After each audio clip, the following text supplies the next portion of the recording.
press the bell icon on the YouTube app and never miss another update. अस्सलामुअलैकुम, welcome to my channel technical M. चलिए शुरू करते हैं। अगर आपकी Xiaomi मोबाइल में बैलेंस और मैसेजेस फ्री होने के बावजूद भी मैसेजेस सेंडिंग फेल्ड होते हैं तो इस वीडियो के अंदर मैं आप लोगों को बताऊंगा उसको फिक्स कैसे करें।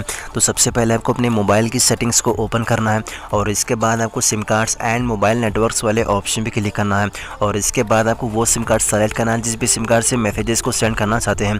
तो नीचे की तरफ आपको मोबाइल नेटवर्क को सेलेक्ट करने का ऑप्शन मिल जाएगा। इस पर जाने के बाद आपको नीचे की तरफ सर्चिंग का एक ऑप्शन देखने को मिल जाता है और जैसा कि स्क्रीन पर आप देख सकते हैं यहाँ पर आपको अपने मोबाइल के नेटवर्क को सेलेक्ट करने का ऑप्शन मिल जाएगा।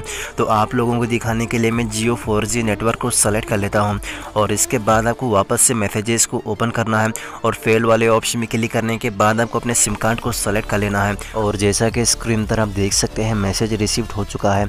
तो इसी तरह आप भी अपने किसी भी Xiaomi मोबाइल में मैसेजेस सेंडिंग फेल वाली प्रॉब्लम को फिक्स कर सकते हैं।